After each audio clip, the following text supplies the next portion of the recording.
प्यारे विद्यार्थियों, कैसे हैं आप लोग। हम लोगों ने हमारा अकाउंटिंग का जर्नी स्टार्ट किया था एबीसीडी से, जहां पे हम लोगों ने पढ़ा था A for account, B for business transaction, C for creditor, D for debtor. फिर उसके बाद हम लोगों ने पढ़ा था गुड्स क्या होता है। फिर हम लोगों ने पढ़ा था एक्सपेंडिचर कैसे होता है, उसके टाइप्स हम लोगों ने देखे थे। फिर हम लोगों ने देखा था रिसिप्ट, उसके टाइप्स। अभी हम लोग थोड़ा आगे बढ़ते हैं और अकाउंटिंग का सबसे इंपॉर्टेंट चीज पढ़ते हैं आज, जिसका नाम है एसिड्स। अब ये एसिड्स जो है, कई बार उसको कई लोग इनको एसिड भी बोलते हैं। अब एसिड भैया साइंस का टर्म हो गया, बराबर है। हम लोग पढ़ रहे हैं यहाँ पे एसिड्स। अब एसिड्स क्या होता है, कैसे होता है, इसके टाइप्स क्या होते हैं, आज हम लोग पूरे डिटेल में देखेंगे। ठीक है, तो चलिए विदाउट वेस्ट ऑफ टाइम हम लोग हमारा आज का टॉपिक शुरू करते हैं। जैसा कि आप लोग स्क्रीन पे देख रहे हो, आपको दिख रहा है यहाँ पे आज का टॉपिक का नाम है एसिड्स। अब सर, एसिड्स का मतलब क्या होता है। एसिड्स का मतलब बेटा सिंपल अगर लैंग्वेज में देखा जाए तो एसिड्स का मतलब होता है प्रॉपर्टी। क्या मतलब होता है, प्रॉपर्टी। अब आप बोलोगे सर प्रॉपर्टी, देखिए यहाँ पे लिखा भी है, it is generally known as property. अब प्रॉपर्टी वर्ड सुन के आपको ध्यान में क्या आता है, प्रॉपर्टी वर्ड सुन के आप लोगों को ध्यान में आता है बंगला, गाड़ी, बैंक बैलेंस, ये सारी चीजें प्रॉपर्टी। बट क्या सही में सिर्फ यही सारी चीजें आपकी प्रॉपर्टी है, तो बेटा नहीं। हर वो चीज जो आपने खरीदा है फॉर पर्सनल यूज, ध्यान में रखना अच्छे से, हर वो चीज जो आपने खरीदा है फॉर पर्सनल यूज, इन सारी चीजों को बोला जाता है आपका प्रॉपर्टी। अब इसका मतलब कि फॉर एग्जांपल ये टी शर्ट मैंने खरीदा है, तो ये टी शर्ट मेरी क्या होगी, प्रॉपर्टी। चश्मा property, pen property, white board property. हर वो चीज जो आपने खरीदा है वो सारी चीजें आपकी कहलाई जाएंगी प्रॉपर्टी। अब इसको थोड़ा समझते हैं और हम लोग थोड़ा सा बाइफर्केशन करते हैं गुड्स और एसिड्स में। आप लोग याद करो, जब हम लोगों ने गुड्स पढ़ा था, तो गुड्स में आप लोगों को याद होगा कि गुड्स में हम लोग क्या करते थे कि एक मैन्युफैक्चरर होता है जो सामान को बनाता है, वो बेचता है होलसेलर को। ठीक है, फिर उसके बाद क्या रहता है बेटा कि होलसेलर किसको बेचता है, रिटेलर को सामान, और रिटेलर बेचता है अल्टीमेटली आपको, आप लोग कौन हो, कंज्यूमर। ठीक है, आप लोग कौन हो, कंज्यूमर। अब यहाँ पे समझने वाली चीज क्या है, ठीक है, मैंने ये चीजें क्यों बनाया, आप लोगों को एक ही झटके में समझ में आएगा गुड्स और एसेट्स में क्या फर्क। देखिए, गुड्स मतलब क्या था, एन आइटम विच परचेज या buy for the purpose of cell.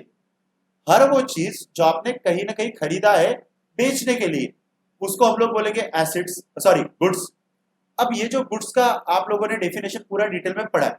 अब यहाँ पे एक चीज को समझिए, मैन्युफैक्चरर जो चीजों को बनाता है, होलसेलर जो बल्क में खरीदा, फिर होलसेलर किसको बेचेगा, रिटेलर, और रिटेलर किसको बेचेगा, कंज्यूमर।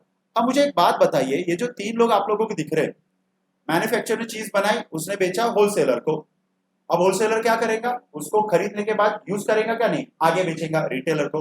फिर रिटेलर क्या करेगा, रिटेलर ने होलसेलर को से खरीदा और बेचेगा कंज्यूमर को। मतलब ये जो लोग दिख रहे हैं आप लोगों को, ठीक है, ये लोग कर क्या रहे, ये लोग गुड्स को परचेस करके बेच रहे हैं, सामान को परचेस करके बेच रहे।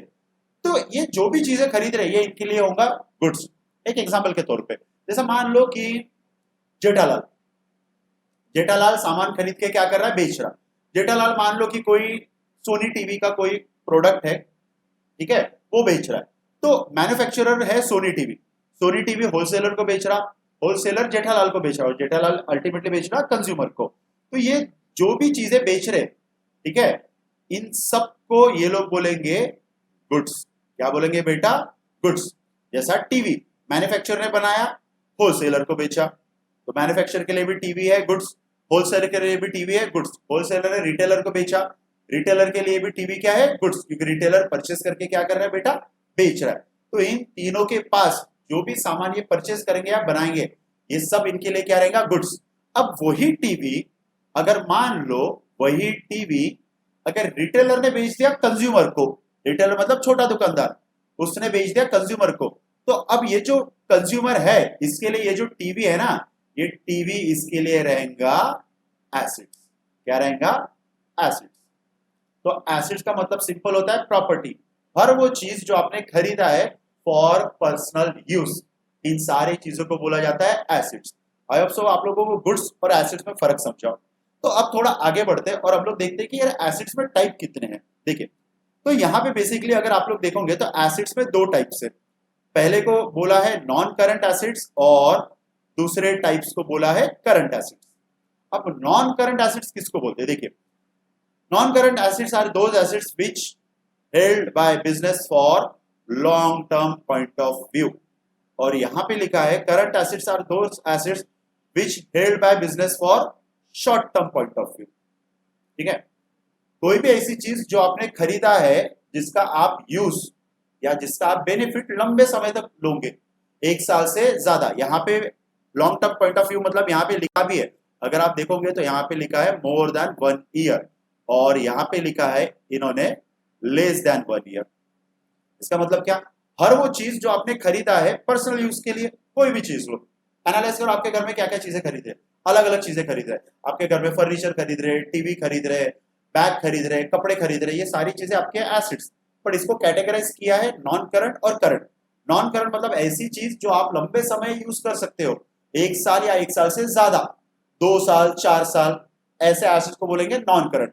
और ऐसी चीज जो एक साल से कम यूज करोगे उसको बोलेंगे करंट। सर एग्जाम्पल से बताओ, चलिए एग्जाम्पल से बताता हूं। आपके घर में आप फर्नीचर खरीदा, जिसके ऊपर बैठ के, टेबल के ऊपर बैठ के, सोफे के ऊपर बैठ के, बेड के ऊपर बैठ के आप अभी हमारा वीडियो देख रहे हो, तो जिसके ऊपर भी आप बैठ के हमारा वीडियो देख रहे हो, जो भी फर्नीचर, वो फर्नीचर आप क्या एक साल के अंदर अंदर यूज करोगे कि एक साल से लंबा चलेगा? बट ऑब्वियसली एक साल से लंबा चलेगा। तो इसीलिए ये जो सारी चीजें फर्नीचर, ये सब हो गया लॉन्ग टर्म नेचर का। और इसीलिए फर्नीचर है, टीवी है, वॉशिंग मशीन है, फ्रिज है, इसको बोला जाएगा बेटा non current acids. Non current acids को ही बोला जाता है फिक्स एसिड्स, ये ध्यान में रखना, क्या बोलते हैं? Fix acids. ठीक है। अब दूसरा करंट, करंट मतलब क्या कि ऐसी चीज जो आप लोग शॉर्ट टर्म में यूज करने वाला हो, एक साल से कम। जैसे फॉर एग्जांपल मान लो कि कोई पेन है, ठीक है, अब जैसा ये पेन है, आप लोग क्या करोगे? पेन यूज करोगे, इंक खत्म हुआ उसको फेंक दोगे। पेंसिल है, पेंसिल आपने खरीदा है, पेंसिल आपकी प्रॉपर्टी है, पर आप कितने दिन यूज करोगे? हार्डली 2 महीने या 3 महीने, उसके बाद आप खत्म हो जाएगी वो। तो हर वो चीज जो एक साल के अंदर अंदर खत्म हो जाएगी, यूज करके खत्म हो जाएगा या खराब हो जाएगा, ऐसे एसिड्स को बोला जाता है करंट एसिड्स। तो नॉन करंट एक साल से ज्यादा चलेगा और करंट एक साल से कम। आई होप सो आपको ये चीज समझ में आई हो। ठीक है। अब यहाँ पे जो नॉन करंट और करंट में है बाइफर्गेशन, तो आप लोगों ने समझ लिया, long term short term point of view. यहाँ पे एग्जांपल दिया नॉन करंट के, देखिए लैंड, बिल्डिंग, मशीन, सब एक साल से ज्यादा चलेगा, इसलिए बोला नॉन करंट या फिक्स। फिर उसके बाद बोला कैश, बैंक, स्टॉक और डेटर। अब सर ये समझ में नहीं आ रहा, कैश और बैंक करंट कैसे रहेगा? देखो, करंट का मतलब हुआ एक साल से कम, और दूसरा एक ऐसी चीज जिसमें चेंजेस आएगा। एक और सिंपल बाइफर्गेशन बताता, नॉन करंट लंबा चलेगा और जो फिक्स नेचर का है, फिक्स मतलब जिसमें कोई भी चेंजेस नहीं आएंगे। जैसे आप अगर टेबल पे बैठ के वीडियो देख रहे हो तो टेबल लॉन्ग टर्म चलेगा, पहला कंडीशन फुलफिल कर लिया। दूसरा, टेबल अगर आप यूज करते हो तो उसका क्या साइज कम ज्यादा होता है? नहीं, फिक्स रहता है, बराबर है। तो नॉन करंट में दो चीजें ध्यान में रखना, एक ऐसी चीज जो लंबे समय चल रही हो, एक साल से ज्यादा, और एक ऐसी चीज जो कोई भी चेंजेस नहीं आ रहा है, ना वो इंक्रीज हो रहा है ना वो डिक्रीज हो रहा है, फिक्स है, उसको हम लोग बोलेंगे नॉन करंट। अब करंट में दो चीजें ध्यान में रखना, करंट मतलब एक ऐसी चीज जो एक साल से कम यूज करेंगे, और दूसरा करंट मतलब एक ऐसी चीज जिसमें फ्लक्चुएशंस आएंगे, चेंजेस आएंगे। जैसा कैश का एग्जांपल लो या बैंक का एग्जांपल लो, आपके पास अगर कैश पड़ा है, जैसे आपके पापा को मान लो कि सैलरी मिली कैश में 50,000 रुपए, तो क्या महीने पर वो आपके पास 50,000 रहेगा कि कम ज्यादा होगा? ऑब्वियसली कम ज्यादा होगा। आप खर्चा करोगे तो पैसा जाएगा, बराबर है। आपने कोई पैसा कोई प्रोडक्ट बेचा तो पैसा आएगा। बैंक बैलेंस भी वैसा है, बैंक बैलेंस का हर महीने आपका कांस्टेंट रहता है? नहीं, बैंक बैलेंस भी कैसा रहता है? ऊपर नीचे होता रहता है, बराबर। अब दूसरी बात होगी स्टॉक की। जेठालाल का एग्जांपल हो, जेठालाल का गोडाउन है जिसमें उसने सामान रखा है, तो वो सामान जो है टीवी, फ्रिज, उसके लिए है स्टॉक। अब वो स्टॉक क्या पूरा साल भर एक जैसे रहेगा? नहीं, उसमें से कुछ सामान बेचेगा, कुछ सामान परचेस करेगा, मतलब क्या हो रहा है उसमें भी फ्लक्चुएशंस आ रहा है, इसलिए स्टॉक भी एक तरीके का हो गया करंट एसेट्स। और लास्ट है डेटर। डेटर मतलब कौन? जिससे पैसा ले रहा है वो डेटर। जैसे मैं अगर टीचर हूं तो मेरे लिए सारे स्टूडेंट जिनसे मुझे फीस लेना है वो मेरे लिए कौन हो जाएंगे यहाँ पे? डेटर। तो अब मेरे पास मान लो कि 50 बच्चे थे, ठीक है, 11th में, फिर कुछ बच्चे आए, ऐड हुए, 60 हो गए, फिर 70 हो गए। तो साल भर में कैसा होता है कि मेरा जो स्टूडेंट का जो ग्राफ है वो इंक्रीज होते रहता है, या हो सकता है डिक्रीज भी होने लग गया। तो ये जो डेटर है कोई भी बिजनेसमैन के लिए, जो डेटर है वो कांस्टेंट नहीं रहता, उसमें भी फ्लक्चुएशंस आते हैं। तो भैया डेटर भी यहाँ पे क्या रहेगा, करंट एसेट्स। चलिए, आई होप सो कि आपको ये समझ में आया हो, नॉन करंट और करंट। अब थोड़ा सा आगे देखते हैं, टेंजिबल और इनटेंजिबल। नॉन करंट के दो टाइप है, नॉन करंट में दो टाइप है, टेंजिबल, इनटेंजिबल। तो बेटा टेंजिबल और इनटेंजिबल को सिंपल वर्ड में ध्यान में रखना। टेंजिबल मतलब ऐसी चीज जिसको आप टच कर सकते हो, हर वो चीज जो आपने खरीदा है और जिसको आप टच कर सकते हो, इसको हम लोग बोलेंगे टेंजिबल। और इनटेंजिबल मतलब ऐसी चीज जिसको आपने खरीदा है पर आप टच नहीं कर सकते, उसको बोलेंगे आप इनटेंजिबल। आप बोलोगे सर ऐसी कौन सी चीज है जिसको हमने खरीदा है पर टच नहीं कर सकते, सोचो। अब बहुत लोग बोलेंगे हवा, भाई साहब हवा आपने खरीदी है क्या, वो तो फ्री में मिली है। तो कौन सी ऐसी चीज है कि जो आपने खरीदा है पर टच नहीं कर सकते हो? देखो आपके आजू बाजू में दिख रहा है, शायद नहीं, हाँ है। आप जिससे आपका ये जो हमारा वीडियो देख रहे हो ना, mobile phone, mobile phone basically दो चीजों से मिलकर बनेगा। कौन सा? Software and hardware. कौन सी दो चीजों से? Software and hardware. तो बेटा मोबाइल फोन जिसको आप हार्डवेयर को टच कर सकते हो, मोबाइल फोन का हार्डवेयर को आप टच कर सकते हो, इसलिए इसको बोलेंगे टेंजिबल एसेट्स। और मोबाइल फोन का जो सॉफ्टवेयर है जिसको आप टच नहीं कर सकते, इसको बोलेंगे इनटेंजिबल। और हम लोग पैसा जो देते हैं वो दोनों चीजों के लिए दे रहे, हम लोग हार्डवेयर और सॉफ्टवेयर के लिए पैसा दे रहे, करेक्ट। मान लो कि अगर आपने आईफोन लिया तो आपको क्या लगता है आईफोन में ज्यादा पैसा किस चीज का होगा, हार्डवेयर की सॉफ्टवेयर? But obviously software. अगर 1 लाख का आईफोन ले रहे हैं तो कम से कम 70-80,000 रुपीज सिर्फ उसका हार्डवेयर का है, सॉरी सॉफ्टवेयर का है, और 30,000 उसके हार्डवेयर का। तो आपने दोनों चीजों के पैसा दिया, पर आप हार्डवेयर को टच कर पा रहे हो, सॉफ्टवेयर को नहीं।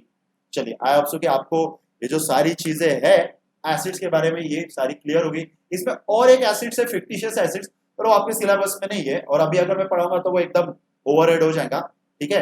जब आप 12th स्टैंडर्ड में आएंगे तब मैं आप लोगों को इसमें और एक टाइप बताऊंगा, फिक्टिशियस एसिड्स। तो आज के लिए बेटा इतना ही, नेक्स्ट वीडियो में मिलते हैं लाइब्रेरीज के साथ। Thank you.